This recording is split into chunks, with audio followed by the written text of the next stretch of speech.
Radhe Radhe. Today is the most important chapter of class 11th and IIT JEE, also periodic classification of elements.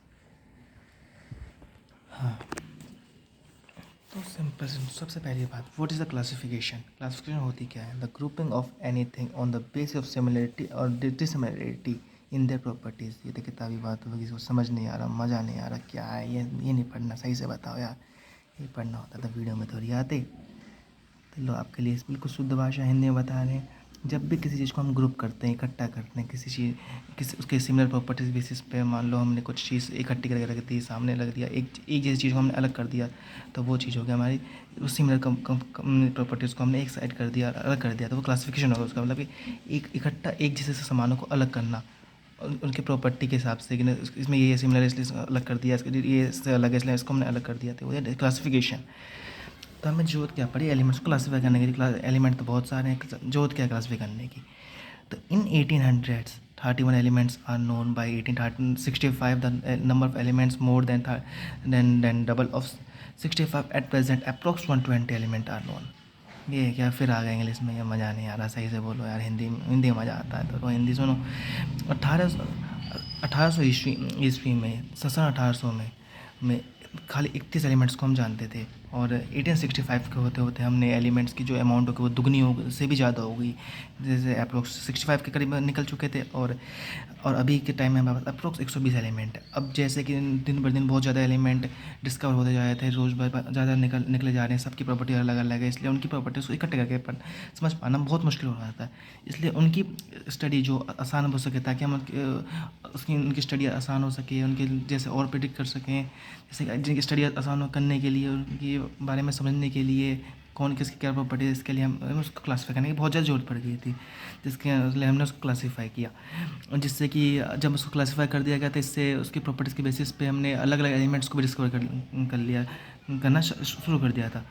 तो उसके बाद बात आती है NCERT की भी है ये टॉपिक। सेकंड टॉपिक है आपका Jannes of periodic classification of earlier type. अब बोलेंगे ये क्या है? कुल मिला के बात ऐसी है कि इस चीज़ को देख कर डरना नहीं है, सिंपल सी बात है कि ना जेन्स क्या होते हैं, कि ना कहाँ से निकल के आया था, पीरियोडिक क्लासिफिकेशन कहाँ से शुरू हुआ, आखिर हुआ क्या था।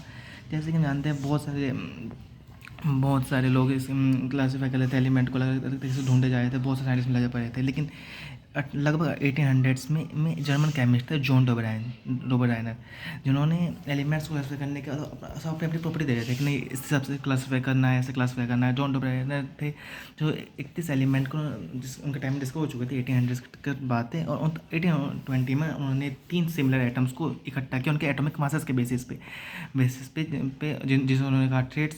उन्होंने इसमें अपना ये कहा कि ये जो मेरे ट्रेड बने हुए हैं, इसमें जो फर्स्ट और थर्ड एलिमेंट है, इसका जो एटॉमिक मास है, एटॉमिक मास का जो अर्थमेटिक मीन आएगा वो आपका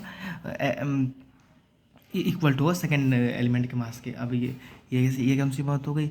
अब ये कौन से एलिमेंट को ले रहे हैं? जो इंक्रीजिंग ऑर्डर में एटॉमिक मास है उनको लेते हैं। अब जैसे कि वो लेते थे, उन्होंने लिया लिथियम उन्होंने लिया था लिथियम। जैसे देख सकते हैं NCERT के पेज में दे रखा है लिथियम, सोडियम और पोटेशियम को, और कार्बन, सल्फर, बेरियम को, और क्लोरीन, ब्रोमीन और आयोडीन को। अब इनको कैलकुलेट करा जाए तो देखेंगे कि इन जो लिथियम और पोटेशियम का जो अरिथमेटिक मीन आएगा, AM आएगा, वो सोडियम के मास के इक्वल आएगा। जैसे 39 + 7 इक्वल टू 46 होगा, 46 का हाफ कर लीजिए तो 23। तो ये अरिथमेटिक मीन हो गया उसका। एवरेज एटॉमिक मास जो था फर्स्ट और लास्ट एलिमेंट का आपका वो बनना था आपका इसका सेकेंड एलिमेंट के एटॉमिक मास के equal to. Thanks for watching, like share subscribe. अब आगे बढ़ने के लिए कमेंट करें।